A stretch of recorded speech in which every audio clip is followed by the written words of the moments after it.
Good morning, everyone. Welcome in. Hope you're having a great start to your week. Happy Tuesday. It's been a good start to the week so far over in Foundation World. Obviously, the Ace-a-thon discs will be a topic of conversation today. Run through how the drop went, answer questions, because I'm sure there'll be some on that, and just kind of run through all that stuff, tell you about some drops we have going on, and then answer all your questions, whatever you got. So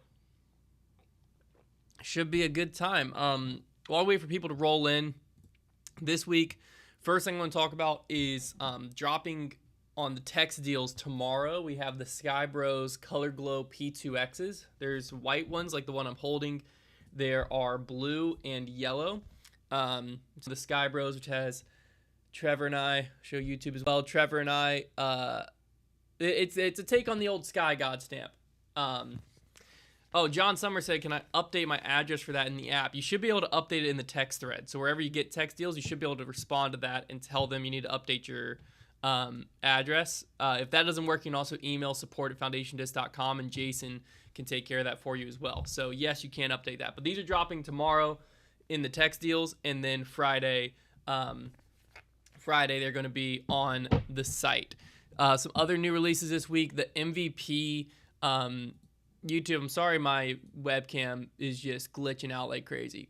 That sucks. Anyways, the MVP pre-orders are going to be live for the new Simon time-lapse and the Simon line time-lapse and the Simon line special edition time-lapse, which is the retooled one. There's also like an Eagle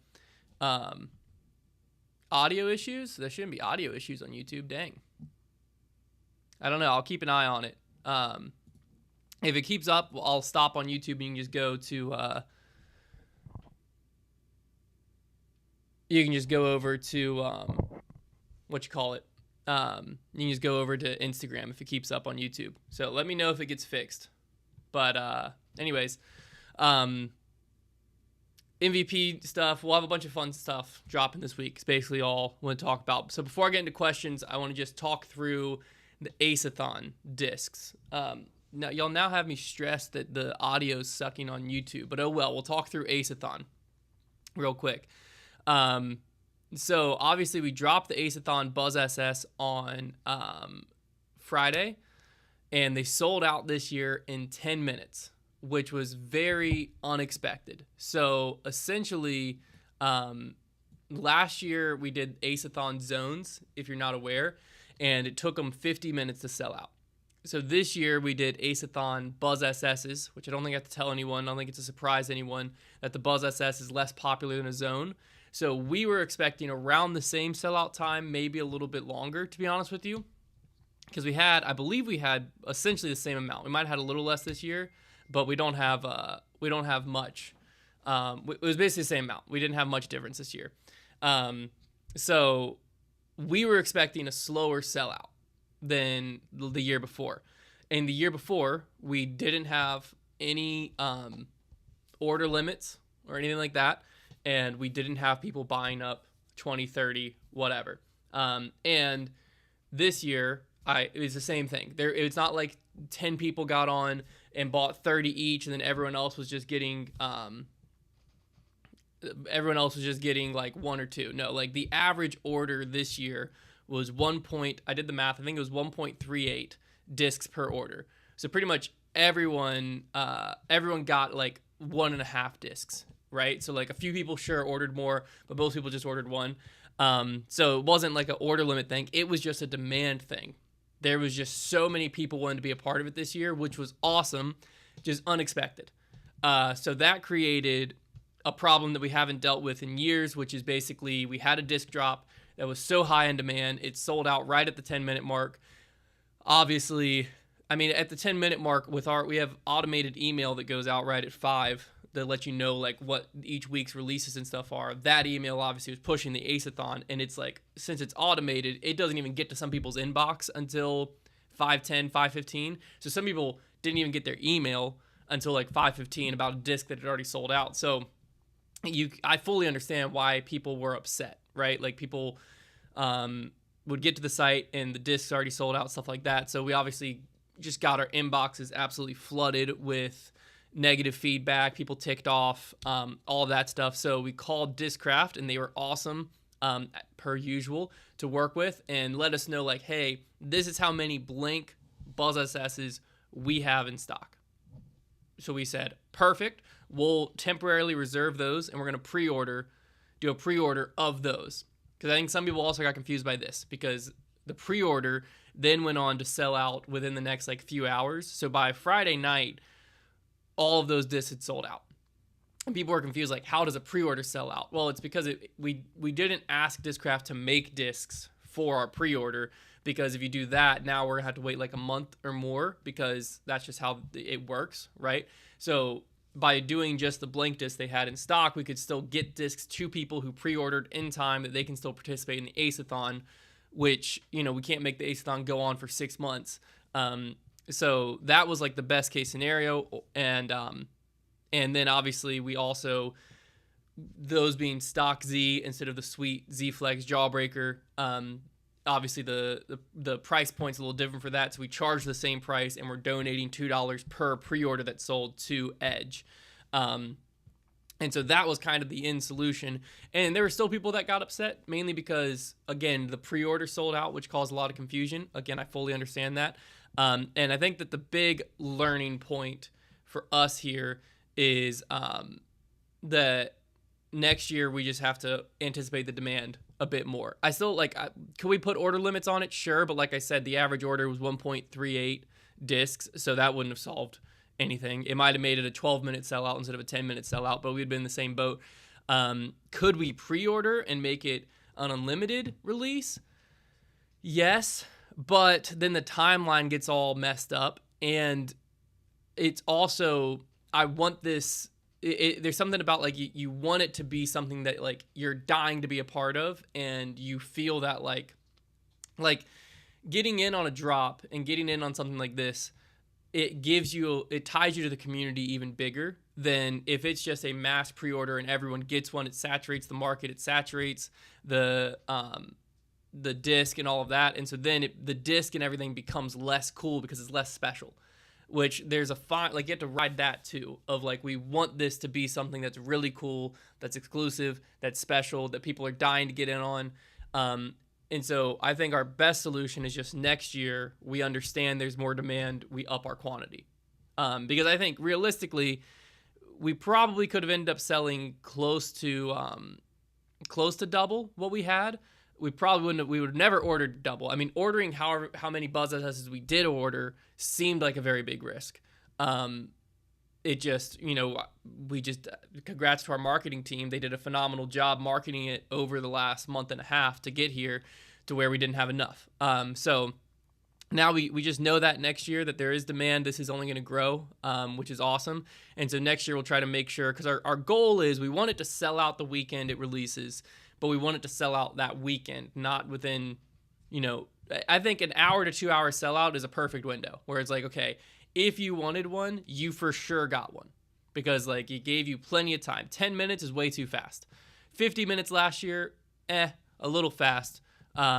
So we definitely have to up the quantity, because that allows our goal window of like 2 hours. Like I said, I think that is kind of the money spot, where if we could fulfill everyone who is coming on the site who wanted to be a part of it right then it's perfect. 10 minutes is just, it's too fast, and it's a learning experience for us. So, yeah. That's essentially what it is. I get that. I understand people are going to be upset about it, because we made a mistake. We just didn't have enough to meet the hype, and we're going to do all we can next year to fix that. I don't really, unfortunately, there's not really much more we can do, because like I said, as soon as we got them sold out, we called Discraft. We got every blank Buzz SS they had on the floor, and we sold those out. And past that, anything more we were going to do would either change the mold, which doesn't make sense, or change the timeline, which also doesn't make sense to me. So that was the best thing we decided to do. Not a perfect thing, but yeah, is what it is. So yeah, okay, let me answer some questions. Let me try to answer questions on, it seems like if you close out of YouTube and refresh, it fixes it. So hopefully y'all are fixed now, but let me answer some questions. So I see Caleb said they were leaving my cart. I was adding them. I was on the site at 5. So there's two things kind of with this. I have two thoughts on this. One, people, and this, we go back to this back in like 2020, 2021, people ask for protected carts. And, so it's something that it is capable on Shopify, which is what we use on our back end. The reason we've always not done it is because what it allows is a situation where in a protected cart drop, there is the potential of I go on the site, I add all the ones I like to my cart, and then I decide from there. So I have 25 in my cart, right? I'm only going to buy 3. So now I delete out the 22 I don't want. But how protected carts work is they essentially, like, the inventory is sold once it's added into someone's cart. So in that world, we might have had a 2-minute sellout, which then would be even a bigger problem because then the ones that were in people's carts would never even been in people's carts. And what the other problem would be is it allows people just to hoard them all, have them all in their cart, and then take time and go through. And so that's why we haven't made that decision, is because we just can see the logistical errors too of like, oh, I got on the site at 5:02, they were all sold out. So I got ticked off and left, but then all the ones that people had in their cart at 5:02, they deleted out. And so by 5:05, there was another few hundred back on the sites. Then I get on the site at 5:05 and I'm like, what are you saying? They were sold out at 5. I see them here. They're right here. And like, it just, to me, that seems like a much more frustrating situation. I think both have their pros and cons, right? Because protected carts, it's like if I get one in my cart, I know I can have it, I can check out. But then it's a question of like, well, you probably would have never got one in your cart. But then the flip side is here, it's like you can be going to check out, and then the ones that are in your cart could be in someone else's cart and get deleted. So I think that the better solution in my head, which people might disagree, but I think this is where I'm currently thinking through, is what makes it be where there's some getting deleted is we try to, on our site, pictures are of the exact disc. So on a release, we go a little more vague, but you're still picking your exact color, foil, weight. So I think that what we almost could do next year is get one step vaguer. So instead, underneath the umbrella, it would just be a little bit more broad color, or maybe a little bit bigger weight range or something like that, to where instead of there being 10 of a variant, and so, you know, you're adding one of 10, you can be adding one of 100 to your cart. That makes more sense to me, because a lot of times if you're just trying to get in on a drop, you just need to get in on a drop. Like, you're not really, you don't care on day 1, minute 2 of a drop if you got the exact swirl, color, weight. You just want to get a disc. I think that's a way that more people can get a disc. And then what it allows us to do is, if it doesn't sell well and we still have them on Monday, we can redo the inventory and implement the more buy your exact disc, if that makes sense. So I think that I think that's kind of where my head's going. It also depends greatly on the plastic, because some plastic just naturally goes that way. Like Z is just very easy to bulk do it, because it's just red Z, you know. So I think that's probably the way we'll go more next year, because I think that kind of solves both problems in my head. But we'll see as we get closer next year, because we'll still have to decide the mold and the plastic type for next year and all that. But yeah.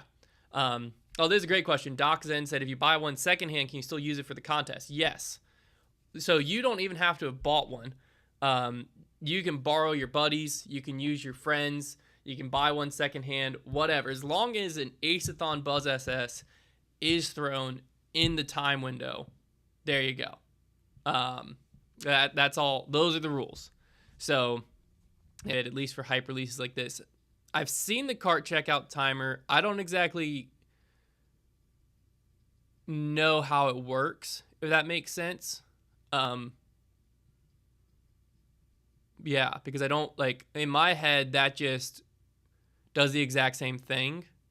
I've only ever seen it on, like, I don't really think people, I could be wrong on this, but my interpretation has always been that people don't turn it on or off, that Shopify does when a drop gets so big, because you have maybe 1 million people trying to check out at the same time, and it says, like, slow your roll.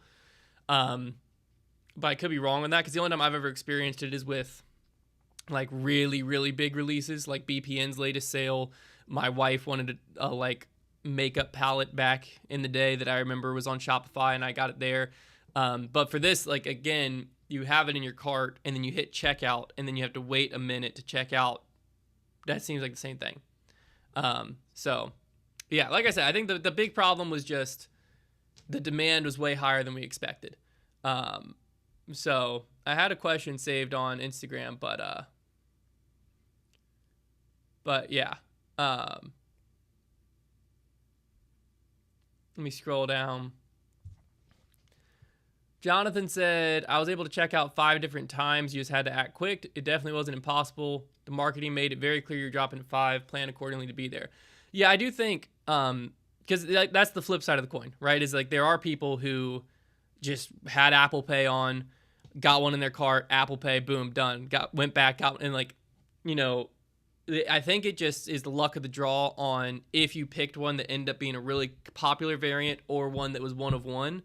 But it took 10 minutes to sell out. So I don't know, because I think both can be true. I think there can be people who got on the site right at 5 and just got really unlucky with the ones they were adding to their cart. And then there can be people who just picked the right ones and boom, you know.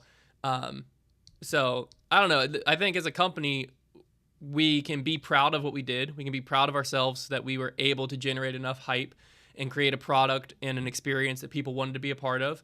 And at the same time, understand that even though we did a great job in this area, we fell short in certain areas, and figure out how to raise our level on those areas next year to reduce the frustrations that our customers experience. And that's kind of where we're at. Is like, we're very proud of the release. We're very proud of the experience of the Ace-a-thon and how fast it sold out and all of that.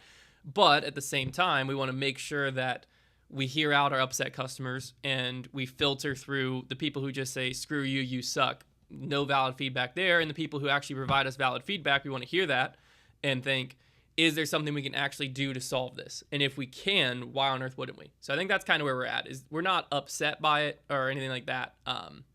So yeah. Okay. Let me try to answer some more questions if there are any more. I think I've answered most of the most of the questions regarding the Ace-a-thon. So if you have any questions, just keep throwing them in there. But yeah.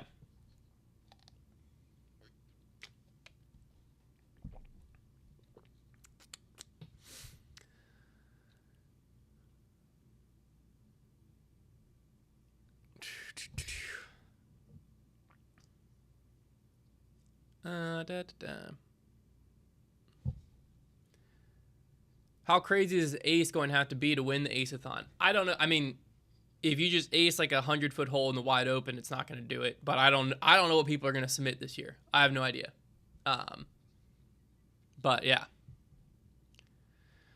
Michael West said, could you do a Heiser Club pre-order to gauge want? Yeah, I mean, we could for sure. So like the tough part is how we kind of internally operate, at least. I don't think this is a very disc golf way to do it, but it's the way that makes the most sense to me. Is like, we don't, for a big release like this, we don't really start marketing or start hyping until our order's in hand, because that allows us, I think, to do it the right way. That allows us to build to the position we're in where there is enough hype, right? Because so we placed this order in probably March or April. So we got it in hand in May. And then we came up with the whole marketing plan and all of that. And so end of May is when we kind of first started the marketing plan, knowing July 18th was our release date. So as soon as we got them in hand, we set a release date that gave us plenty of time to generate the hype.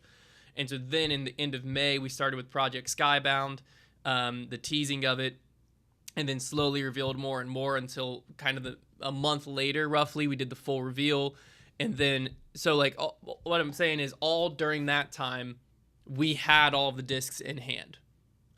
So that's the hard part of doing a pre-order or something like that, is like if we do a pre-order with an infinite amount to order, then from the time the pre-order finishes and we're able to submit to Discraft, this is how many we want, till they're in hand and ready to ship, we're looking at a 3 to 4 week lead time. It could be more, could be less, depending on, but like for a custom run, you're looking at like roughly a month, especially depending on the time of year. And so I don't like that, because I feel like from marketing till they're in hand, you almost have to re-educate people on what they bought, because there's a month that went by, versus this, we market, make the sale. They're shipping out. They'll probably all be out today if they aren't all out yesterday. They might have all been out yesterday. And so they'll be in people's hands within a week of them buying it. And now we're right into actually receiving the aces and all of that. It just hits a lot better. So that's why we kind of went away from the pre-orders and such, because also we wanted like to keep a lot of stuff secretive, because I think that helps generate the hype. And if we do a pre-order on Heiser Club, we're basically trusting thousands of people to keep their lips sealed on something that we're giving information to, if that makes sense. So yeah. Beam Team Disc Golf said, how is race training coming along? How do you physically feel? So far, so good.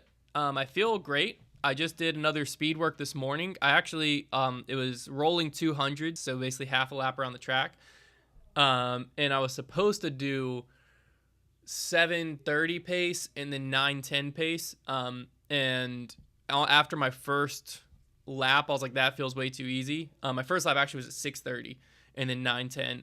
So I ended up pushing it to 6-minute pace and then 9:10, and I held that the rest of the time, and that felt great. So I feel great about it. Nothing. So far, so good. So we'll see how it ends up. But right now, we're trying to go sub 140 for the half. So we'll see if we can do it.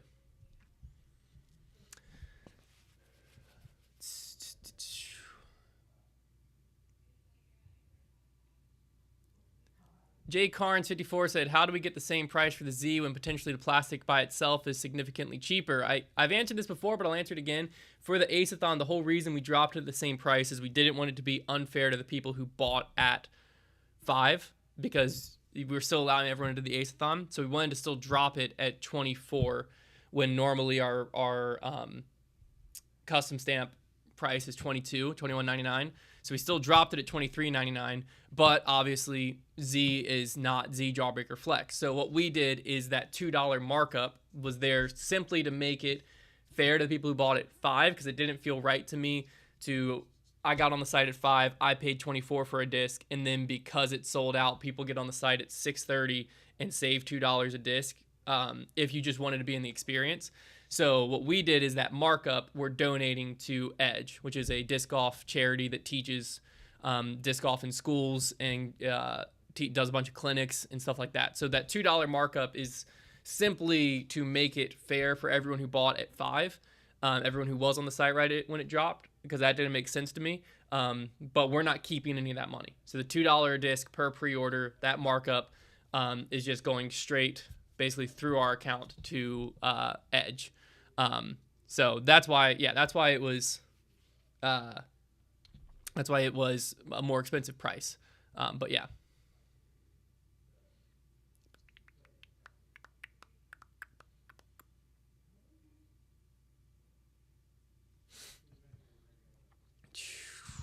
When will the next run of caches be released and a special run of discs like the Connor Shaman and Hunterbird?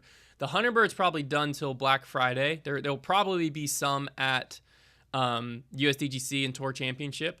The cache will probably have one more release in August or so, and then we'll probably bring a special one back for Black Friday. And the Connor Shaman is probably just coming back for Black Friday, I believe. We'll have the personality discs at USDGC and Tour Championship, but the next time they're released online, like I said, I think the Trevor Cash will happen one more, but the the next online release after August, September, somewhere in there will be Black Friday. So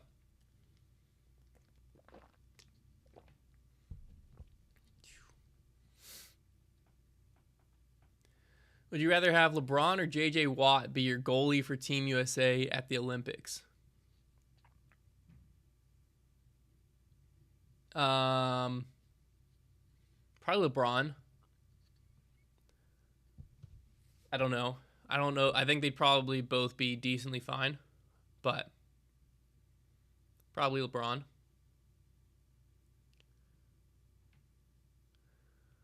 Are we going to do more bogey battles in Virginia? That's a Trevor question. I'm not sure. Eric on the drum said, can you share a little more about the charity you just mentioned? I've never heard of it, but would be interested in supporting them, even though I got the first Ace-a-thon disc. Yeah, it's called Edge, EDGE, Educational Disc Golf Experience, I think is what it is. It's ran by Jay and Des Redding, two kind of legends, Hall of Fame members in our sport. Another great one's You Play by Dustin Keegan and Zoe Andike. But they both accomplish similar things. But Edge is very focused on developing programs to help get disc golf into PE in schools. And they also go to schools and teach clinics. They do a huge one at USDGC every year. They just do a bunch of awesome stuff to grow the sport. So you can find out more. They're very Innova heavy. So I've heard about them through Innova a lot. I'm pretty sure positive they have a website. So if you just search Edge Disc Golf, EDGE Disc Golf, I'm sure you can find a bunch more information on it. So, yeah.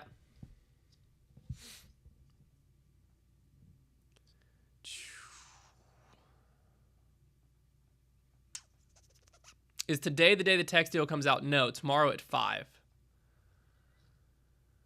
When is the Atlas Pro Bag coming out?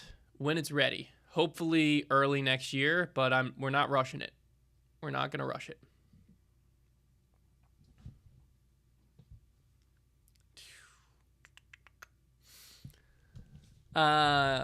Holt Green Martin said, what overstable mid-range do you recommend? What overstable mid-range do I even use? I use the Balance right now from MVP Axiom. The Quake from DGA is an awesome one. The Malta is very solid from Discraft. I think so. The Balance is hard to come by. So ignoring the Balance, I think that if you like beadless mid-ranges, check out the Quake from DGA. If you like beaded mid-ranges, check out the Malta from Discraft or the Taco from Mint Discs. Both are great.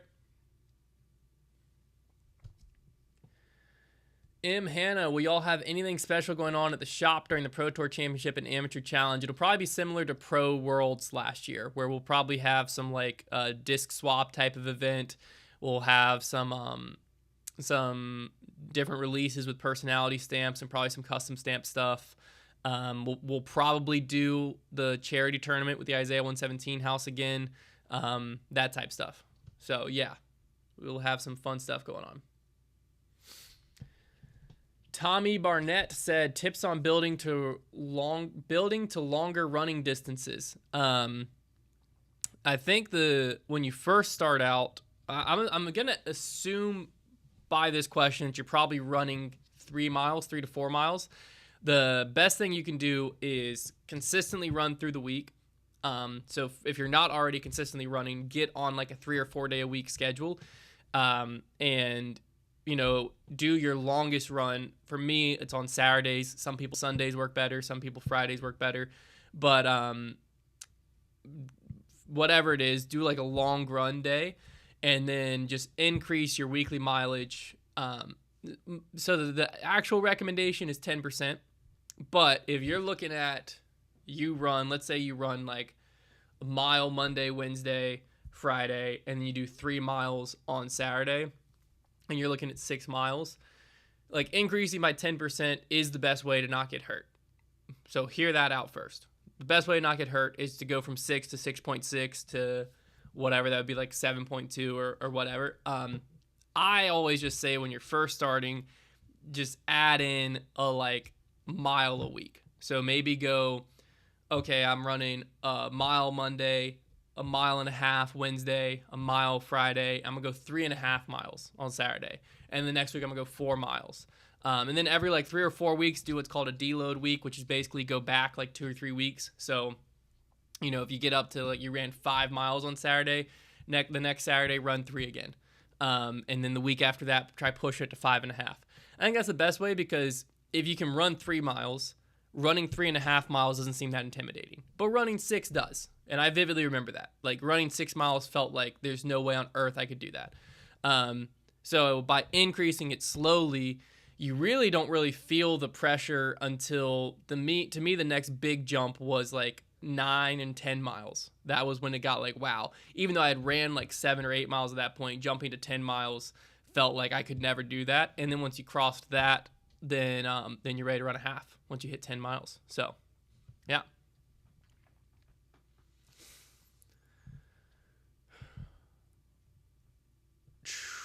Will there be any more special discs run with Brody and Ezra? Yes. We need to work on the next Ezra disc. The next Brody disc, he's teased on Tour Life, is the like pre-cock disc, how he talks about pre-cocking his wrist before he throws as like a reminder, and it's just him in a chicken suit saying pre-cock. It's hilarious. That's coming soon. So yeah.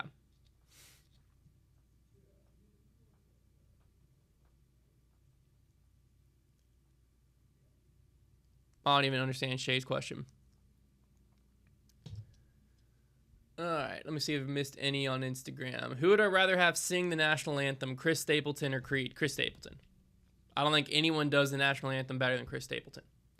No one does much better than Chris Stapleton. So, yeah.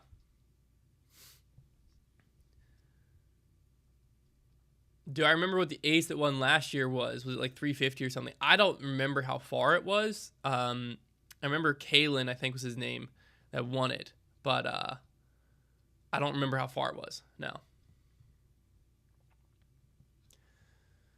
Who does the art for our custom stamps? We have a few guys. One guy's name's Kobe. He does a lot for a lot of companies, actually. He does a lot of awesome custom work for a lot of disc golf. You've definitely seen his work, even if you haven't seen Foundations. And then we also work with a guy named Lucas. Lucas did this one, and he did like the Trevor Cash, the Hunterbird, stuff like that. And Lucas, I don't think Lucas really does much else in disc golf other than work with us. He's a freelance guy who does a lot of photography, graphic design, all that fun stuff. And he does our apparel designs too nowadays.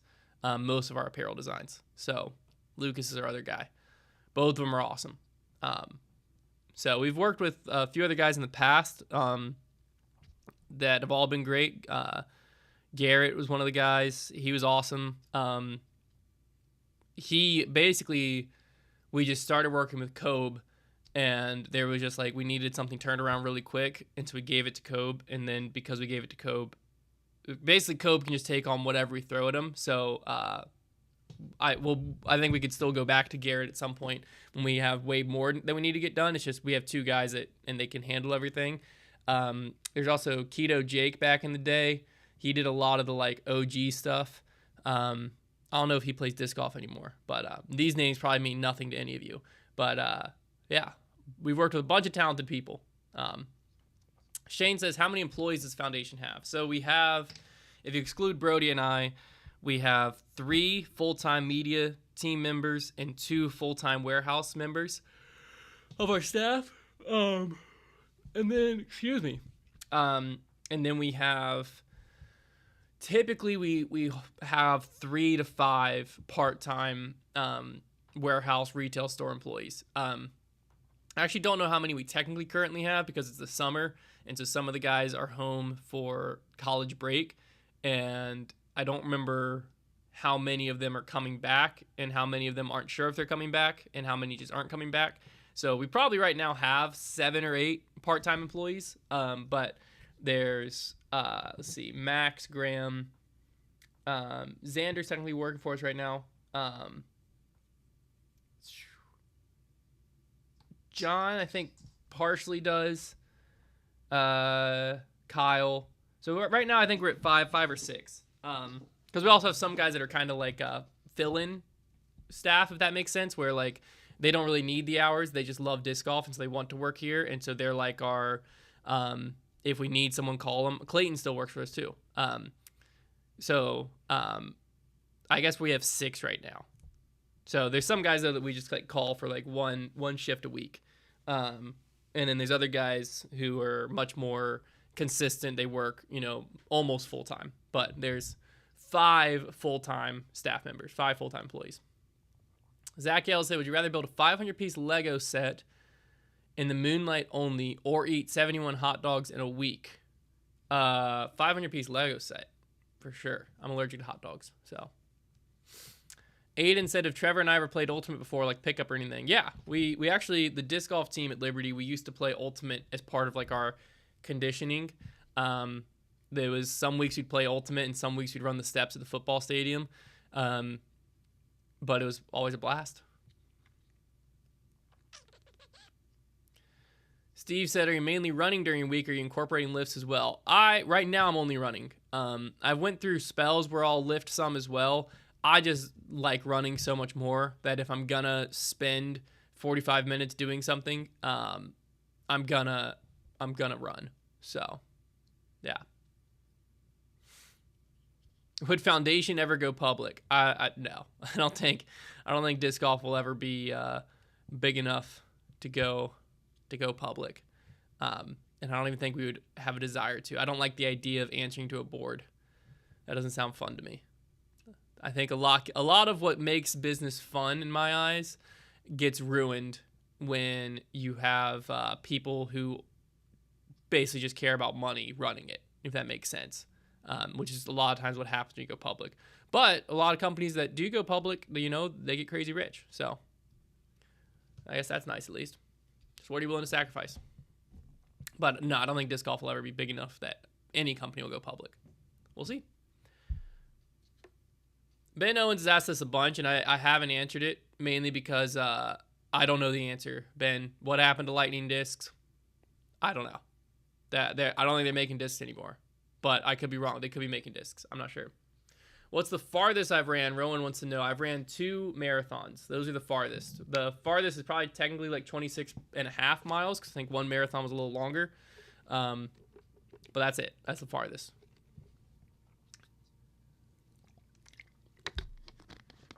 Shane said, have you ever considered making an actual disc line for a foundation, like new molds or bringing back out of prediction molds from another company? So I've answered this a few times, but Foundation Disc Golf will not be a retailer or will not be a manufacturer because we're a retailer. And to me, those lines don't really make perfect sense. And being that like the way disc golf currently distributes, it's plastic and everything. Like if we were going to be a manufacturer, we'd want to be as big as we could be, right? Which then would put us in direct competition with the people that we are making money by selling their discs. So it's like that initial growth period would be just this weird friction where it's like basically if the companies, I just hit a button, hopefully it didn't do anything. If the companies that like other manufacturers saw us as competition, they could just cut off so much cash flow by saying, we're not selling to you because you're a manufacturer. That doesn't make sense to us. And then if like Discraft MVP, Innova, all these people did it and they had every right to, then we would have, basically we would only be a manufacturer.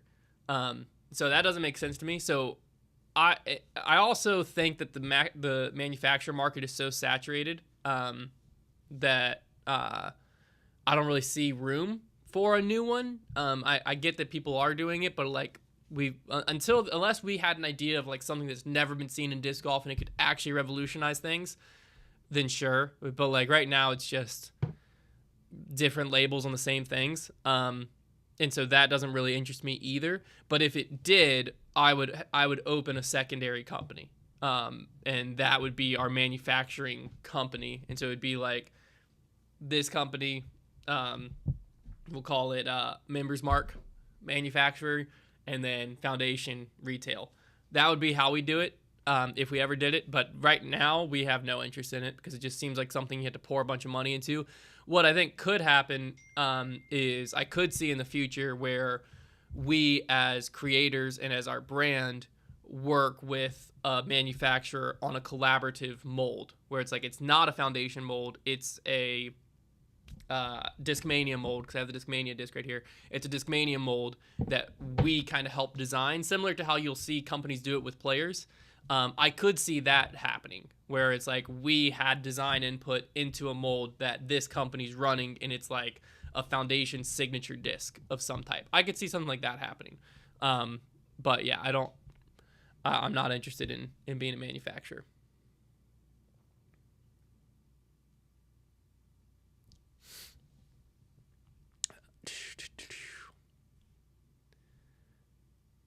Sumalet said, revolutionary idea, square discs. I think there's a company that makes a square disc. It might be Doomsday. There's someone that makes a square disc or is messing around with square discs. I saw it at Disc South. But yeah, we gotta try that.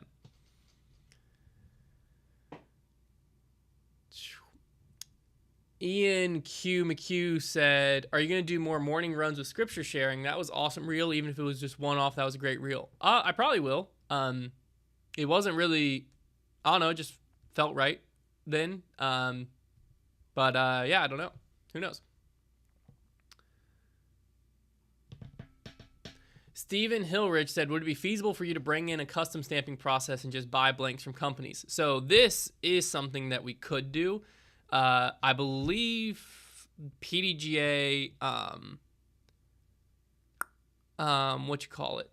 think the PDGA is either just made a rule or is proposed a rule that would allow retailers to stamp discs. As of right now, if I'm not mistaken, only manufacturers are allowed to stamp discs for it to still be PDGA legal. So if we, as a non-manufacturer, stamped this disc, you could still obviously throw it in 99.9% of your rounds, and you could throw it in tournaments and probably no one would call you on it. But the way the rule was written is basically like if it adds detectable thickness, which foil definitely does because I can feel it, then that would have to be from a manufacturer. When they change that, if they change that, which I think they should, then it would allow us to get a stamping machine and be able to do our own overstamping and stuff like that. Some companies are cool with selling blanks. Some companies aren't. So it would depend on that too. We definitely would be interested in that because it would allow us to do much smaller batches, and it would allow for more, not pre-order type stuff, but if we had 500 blank, we'll just keep using the P2Xs on my desk. We had 500 blank P2Xs and we had a stamp that we're like, we would have just ordered 100 of them. We could put 500 out there, you know what I'm saying? And we could put 500 on the site, and even though we only stamped 100, if 300 sold, oh, okay, we can just come in and stamp 200 more that morning. I like that idea, but we're not going to do it until it's like PDGA legal, because I don't want to be selling discs that people want to use in tournaments, and then the whole reason they can't is because of us. Shay said the issue with the rule was they never defined when production ended. I mean, what? Come on now. Like, that's kind of a silly... I think you can read between the lines and understand when production ends. Like, when the disc comes to me as a retailer, I'm not producing anything else. I'm not Discmania. So, like, production's ended. This disc is here, right? So, yeah. But if the rule changes, then for sure we will. Because right now, I know other retailers do it. I don't want to sell discs to our consumers that then they could get called on in a PDGA tournament because we're not a manufacturer. So we aren't like Infinite can do it, because I think that's the other thing is how I read the rules, like manufacturers can, and they never really defined like manufacturers can only do their discs or whatever. So like Infinite is basically is a manufacturer. So like they can custom stamp whatever they want. It's kind of how I always read it. And DD got away with it partnering with Latitude 64. Yeah, because so that's the other thing is like DD, yeah, basically yes. So yeah, I think if we were seen as a manufacturer in the PDGA's eyes, like if we had an approved mold, then yeah, I think that like if there was a mold that was like, because like Mint Disc doesn't make their own stuff, right? But they're an approved manufacturer on the PDGA site, so like they make sense. They can custom stamp. We aren't approved manufacturer So it makes sense we can't custom stamp. That's how I've always interpreted it. So, but if the PDJ's new rule allows it, then I just don't want to invest a bunch of money into a machine that custom stamps on a like technicality of a rule that like if the rule is more cleared up, then you have this machine and you can't use. You know what I'm saying? Like, yeah.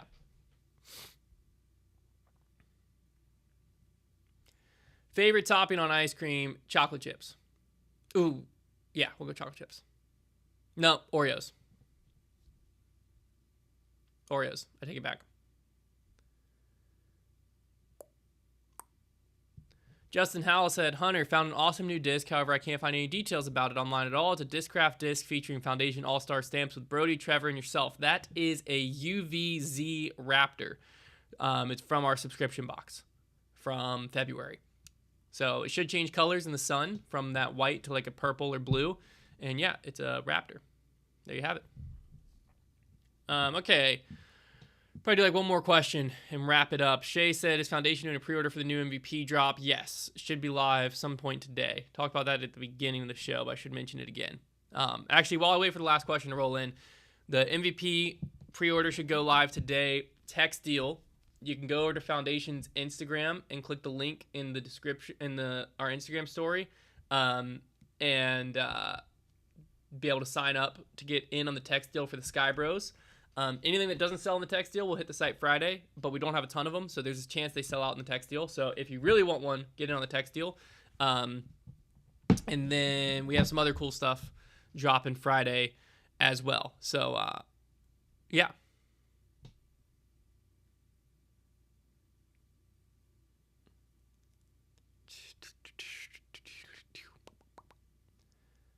That was impressive. I don't know. I wish I had a memory like Hunter. That was impressive.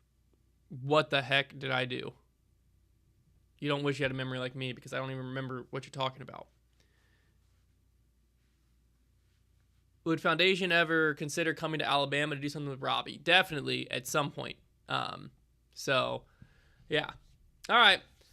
That's going to wrap up this week's coffee break without coffee. Hopefully you enjoyed. Appreciate all of y'all. Appreciate all the support for the Ace-a-thon. I think like I said, there's a learning moment. There's a lot that we can do better, but the reason any of that's true is because of how awesome y'all are and how much of a support, y'all pour out for us. We really, really appreciate it. So, the Raptor, that makes sense. No, most Foundation stamps I'll remember. So, appreciate each and every one of you, and I'll talk to you again next week. See you then.